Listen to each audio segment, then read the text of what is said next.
Hi everyone and welcome to another video. Today I have with me the X1 Gen 3. By today we already know that Lenovo has been discontinuing the ThinkPad X1 Extreme line, and for a good reason, an understandable reason, because they had the P1 and they had the X1 Extreme. And the main difference, two main differences between those devices were the GPU and the support for eSIM.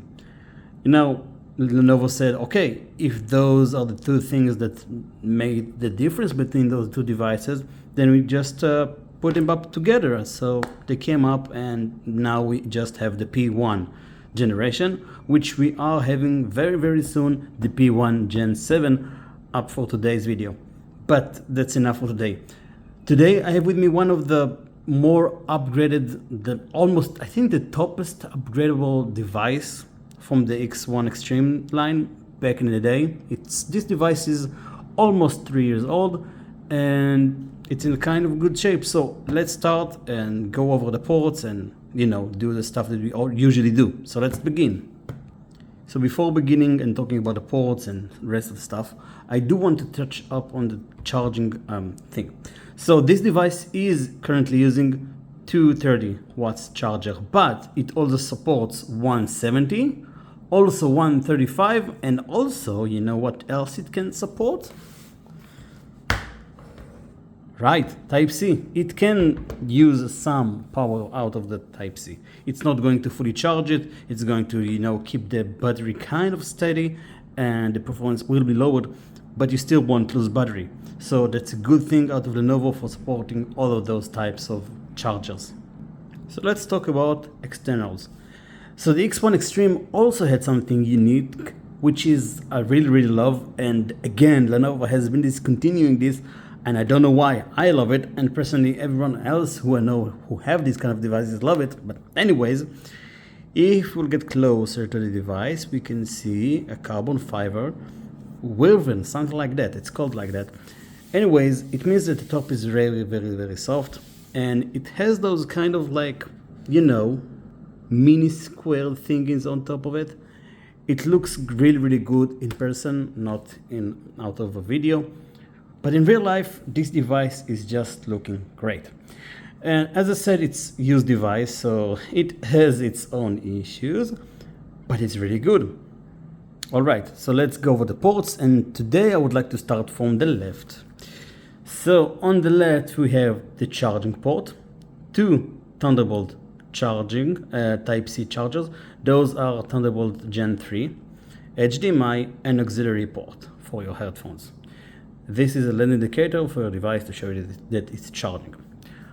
On the back we have nothing. On the right we have Kensington lock, two USB Type B, SD card reader, and one of the things that make this an X1 Extreme device, support for SIM tray. Good thing. I wish they had it on the P1 as well, but we are stuck without it. So yeah, that's what this device has regarding ports. While Windows loads, I do want to say that this device isn't heavy. Well, it's kind of is. It's 15 by 15.6 inch display. You can tell it because it has its little chin, but it's not really heavy. It does not feel very heavy. It starts from 1.8 kilograms, and I think this one comes at 2.2. I think still much less than the P versions, the P15, the P16 versions of those devices. And before we even begin talking about the device, you can already hear the fans running. And you know why? Because this one has the Core i9 version. It means that this device runs very, very hot. So if you are planning to have a workstation that supports all of your CAD work and stuff like that, it can basically do it without a hassle, but it's going to be a little bit noisy. That's the thing when having an Intel CPU running. So let's talk about the display. The display is an OLED. You can see from here that it's OLED. And it's kind of unique because we didn't had many displays running OLEDs like 3-4 years ago. Now they're kind of common, but when this device came out, it was very, very unique, and it's beautiful. It also has a nice resolution of 3840 by 2160 at 60 Hertz. I wish it was more than 60 Hertz because I hate when, like, I don't know if you can see, but moving the pointer is just like kind of laggy, but it's not. It just feels like that way. But yeah, the screen is very, very good. It does not feel 15.6, even though it feels much more than that because it has black bars and, well, you know, it's just a good screen. Very, very, very good screen. And now for the keyboard. So the keyboard is numpadless. It's one of the best keyboards that Lenovo has ever, manufactured, because every key has thickness. It's not like very flat. You can actually press on a button and you feel that it's very, very feels good. It's just wonderful keyboard, and I wish we could move it from one laptop to another and just swap it between the P1 Gen 6 and this one. But we don't choose what keyboards the manufacturers do manufacture for us. Anyways, let me type something for you and you'll see how good it is.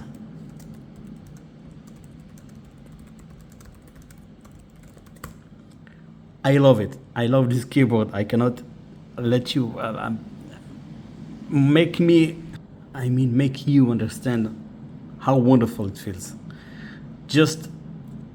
I'm sad that this type of keyboard is gone, and we are today with those, smiley short keyboards. It also has a backlight. You can see it very, very good. Even today's keyboards do not come with this type of backlight. Today's are just a little bit dimmer. I don't know why. It also has a fingerprint recorder, identifier, and the start button is over here. And for the trackpad, now the trackpad, in these days, it's most people say it's a little bit smaller than the most of the devices of today's devices. I don't think this way. I really like that having a little bit smaller trackpad is much better than having a large one. This one feels like the right size of trackpad that it's supposed to have. So I really like it. It's very precise, feels good, smooth. It's not glass. I don't think it's glass, but it's just really, really good. And now for the speakers test. I'm going to let you hear it, and we'll talk about it a little bit after letting you hear the sounds.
So, as we've heard, the speakers are fine, but for me personally, I do remember those devices when they came out, and the speakers that they had, especially the P1 Gen 2, had wonderful speakers with a little bit of bass.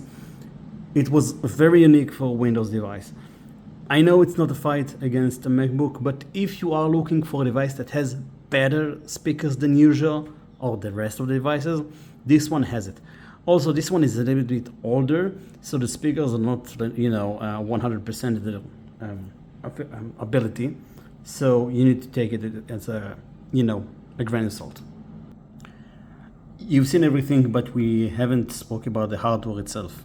So this device has, as we said before, an i9 10885H, which means it's much better than the U version or the G version or like those low powered CPUs. This is almost like a full PC CPU, so it's very capable. It has 8 cores, 16 threads, 512 kilobytes of L1 cache, L2 is 2 megabytes, and L3 is 16. It just means that it's very, very powerful. Now the memory, it has 32 gigs of RAM. It is DDR4, so as far as I understood, it can and will support 64 gigs of RAM. And I would even say that if there is bigger Vim, which I can't guarantee, it can support also 96 as current today's P1's devices can. Now regarding storage, this device has the SK Hynix HFS 001TD9TNI-L2BOB. Now regarding this very SSD, if you are planning on having this device, I would highly recommend you to replace it. This is a very unreliable SSD. The owner of this device said that he replaced his SSD over four times within 2.5 years of owning it. And yeah, you need to consider it. Change to Samsung, whatever, Western Digital Black. There are many better options than this unreliable SSD, NVMe. As you can already see, it also supports one SIM card tray. This is the LTE version. I don't think it's a G4, but it's kind of fine. With my network tests, the download speeds were 16 megabytes. I know it's not a lot, but it's more than nothing, right? And the GPU is NVIDIA GeForce GX 1650 Ti with Max-Q design. The Max-Q design means extra quiet or whatever. Usually it doesn't mean something good. So this is a very good GPU. It's the Ti version. We're going to test it very soon. So yeah. And now for the SSD benchmark, which again, I do highly recommend you to replace it. Let's see what it's capable. So I'm going to run the test and I'll be back once it's finished. And it's finished. So the read speeds are at 3200, almost 3300, and the write speeds at 2900, almost at 3000. Anyways, those numbers are okay for this device. I think at the time it was very fast. In today's numbers we have at 7,000. I think even the most expensive ones can reach up to 12,000, something like that. Correct me if I'm wrong. Anyways, if you are on a budget and you are using this device, you are not going to feel like you're having a slow device. It just means that it was great at the time. Now there are better options that it is. And now for the CPU benchmarks. So I'm going to run the test first without the charger, and then we're going to do the test again and see the numbers with the charger. So I'm going to run it and we'll see what we're getting. And we're back with the numbers. So the single core score is 1016. The multi-core core is 1524. What it means? It means that it's okay.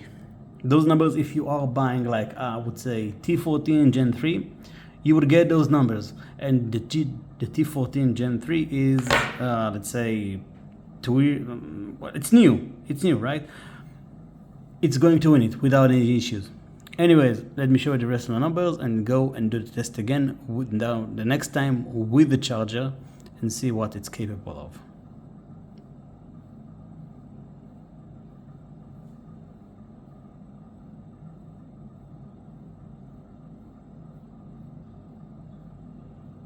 And now the same test, but this time with the charger, almost the highest charger that Lenovo supports. There is the 300, but this device does not support this this highly powered charger. Anyways, let's run the test again and see what numbers we're getting. I'll be back once it's finished. And we're back with the numbers. So the single core score is 1227 and the multi-core score is 1550, which means in single core, if you are doing some I don't know, running some application that's CPU intensive with one core, you're going to have 20% boost in you know, with your workload. Anyways, let me show you the rest of the numbers and we'll go to the GPU benchmarks, which we all love.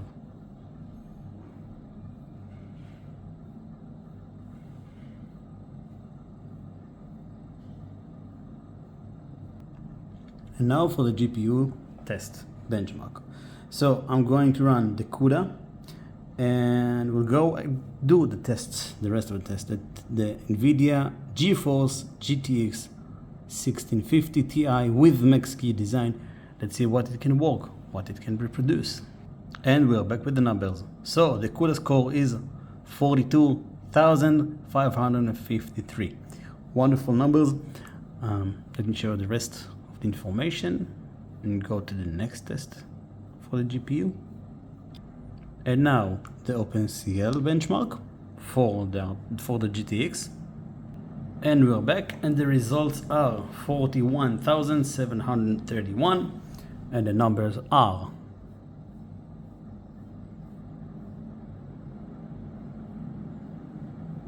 and now just for the fun of it, I'm going to run the OpenCL benchmark for the GPU. Now I'm not going to test the GTX GPU, I'm going to test the onboard, the UHD graphics. So let's see what it's supposed and can do. So the OpenCL score results gave us a very funny number. It's a 5326. It means that the GPU is, I mean the GTX is much better by 8 times, something like that. Correct me if I'm wrong. Let me show you the rest of the numbers, which I don't think anyone cares, but yeah. So there you go, guys.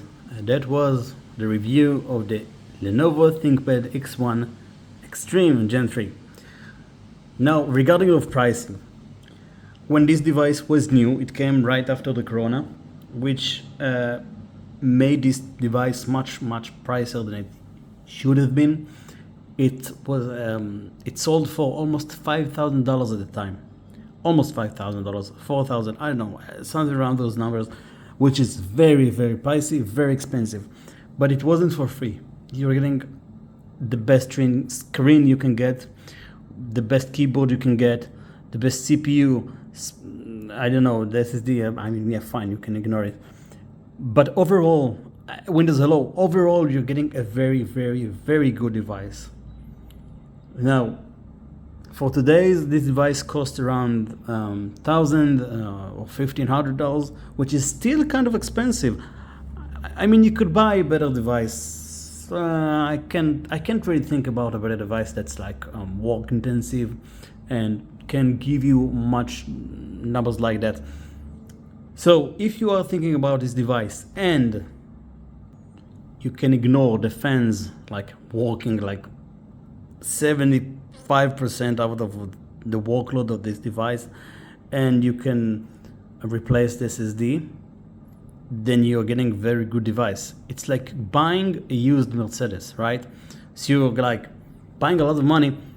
You're buying for a lot of money, but you're getting a lot of it. So I think that this device just sums it up, and I really love it. I love the X1 Extreme. I'm sad that it's gone. I'm sad that we are losing the carbon fiber. I'm sad that we are still having the same design for 7 years by this point. Anyways, thank you for watching. If you have any questions regarding this device, please do let me know. I can answer. I hope I can answer all of the questions. Thank you for watching and staying up to this minute, and I'll see you in another video.